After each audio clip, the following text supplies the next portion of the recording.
Support comes from the Missouri Forest Products Association, saluting Earth Day on April 22nd with an ongoing commitment to help offset carbon emissions with sustainable harvesting of Missouri forests. Details at choosewood.com. It's Friday, September 30th. This is The Gateway. I'm Wayne Pratt. Several parts of the region have been dealing with devastating flooding for years. That includes the West Alton area, where the Audubon Center at Riverlands was hard hit in 2019.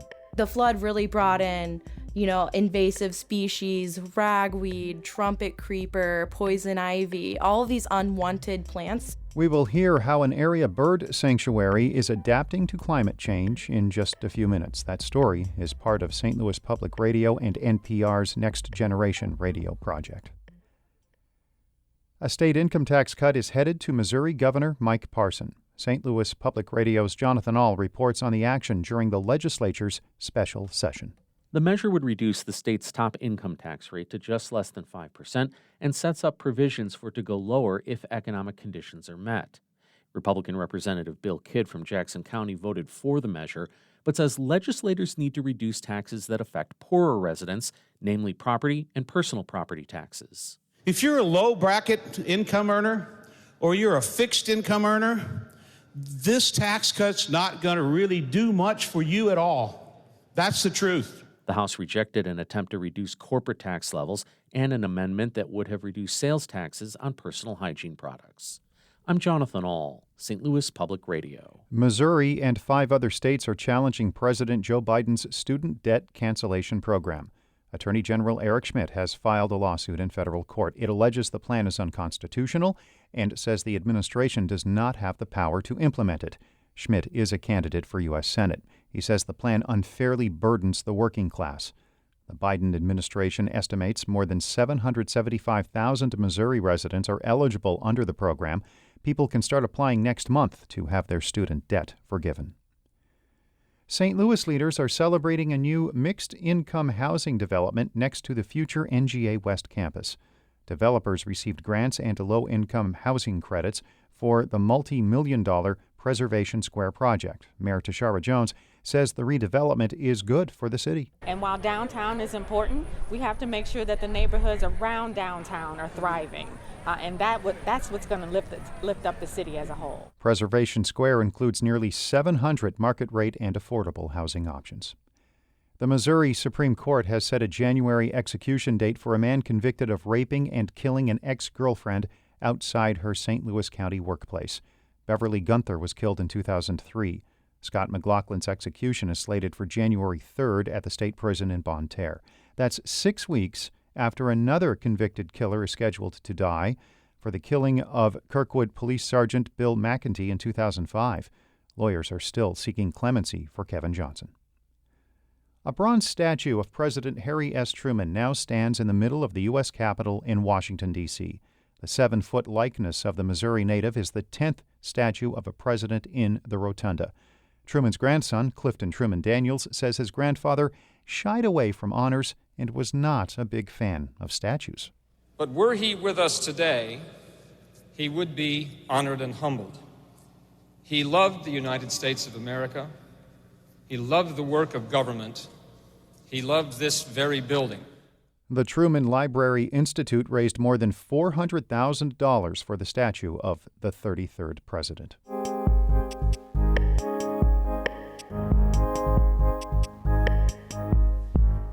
The constant threat of more flooding in the St. Louis region is endangering the habitat at a local bird sanctuary. Emily Connor is the education manager at the Audubon Center at Riverlands. She tells NPR Next Generation Radio's Zach Stafford that changes in the weather are impacting the sanctuary's environment, especially after the area was inundated with high water a few years ago. During the 2019 flood, all of the thousands of acres of farmland surrounding West Alton was completely underwater. The road that I typically drive my Prius on to get to work was no longer visible. It almost reminded me of an ocean. I love the ocean, but I know it shouldn't be here in St. Louis.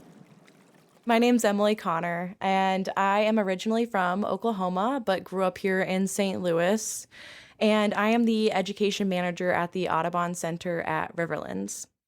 Growing up, my uncle Gary, he would always teach me how to fish and hook, bait on a fish and show me when you flip over the rocks, we see macroinvertebrates there, and we can mimic how to catch fish based off of the insects that we're finding in that ecosystem.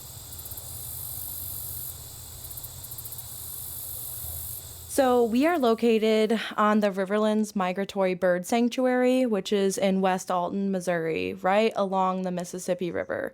And this sanctuary is about 3,700 acres and includes a diverse range of habitat.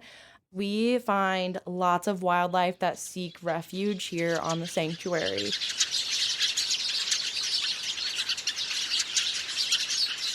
A flyway is a corridor that birds use to migrate. I like to relate it to humans that go on road trips. We get on the highway, we drive, and when we get tired, we stop for gas or we get a snack along the way. And I see Riverlands as that exactly. We happen to be at the center of the most significant flyway in our country. So about 60% of songbirds and 40% of waterfowl will migrate along our corridors here.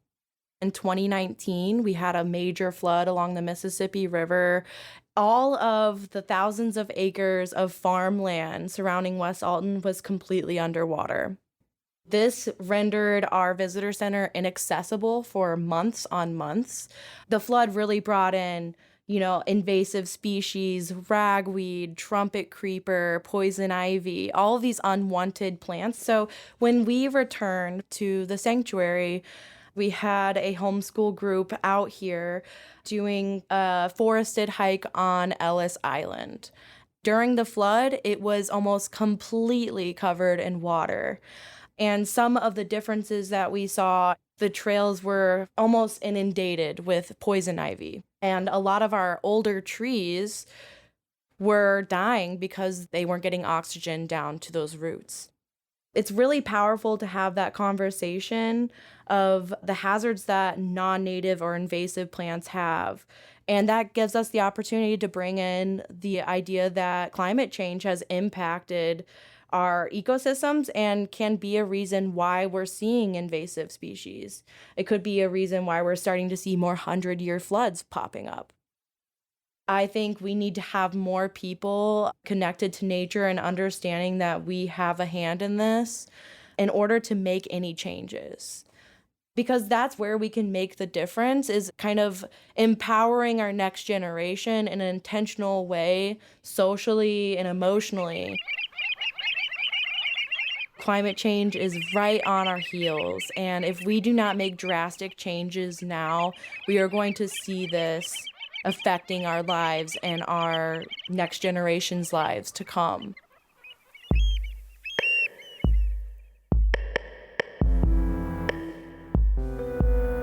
That was Emily Connor speaking with NPR Next Generation Radio's Zach Stafford. Zach was among 6 young reporters involved in an intensive radio boot camp this month at St. Louis Public Radio as part of NPR's Next Generation Radio project. Before wrapping up, St. Louis's MLS team starts play next year, but its development team is going for a championship this weekend. City 2 will face Tacoma Sunday for the chance to play in the MLS Next Pro title match. Head coach John Hackworth says strong backing from fans during this initial season has been vital to the team's success, especially after a loss. They still supported us. They still sang crazy after the end of the game. They're still asking for high fives. It's a different kind of fan here because I think they appreciate when we go out and we try to play by our principles. And if we're not successful, they're still going to get crazy. Sunday's game will be on the Southern Illinois University Edwardsville campus because of construction-related problems at the new stadium in downtown West. Hackworth admits not playing in the big league venue is tough to take. But like everything that's been thrown us at this year, we just deal with it. I think that's been a remarkable part of this group. We've trained on more soccer fields in the St. Louis area and driven more miles to get to these fields collectively as a group. I can't even explain it. Hackworth says getting systems in place for next year when top-level City SC starts playing in MLS has been a key goal this season, along with fielding a winning team. The Gateway is a production of St. Louis Public Radio, a listener-supported service of the University of Missouri-St. Louis. Music by Ryan McNeely of Adult Fur. I'm Wayne Pratt. Have a great weekend.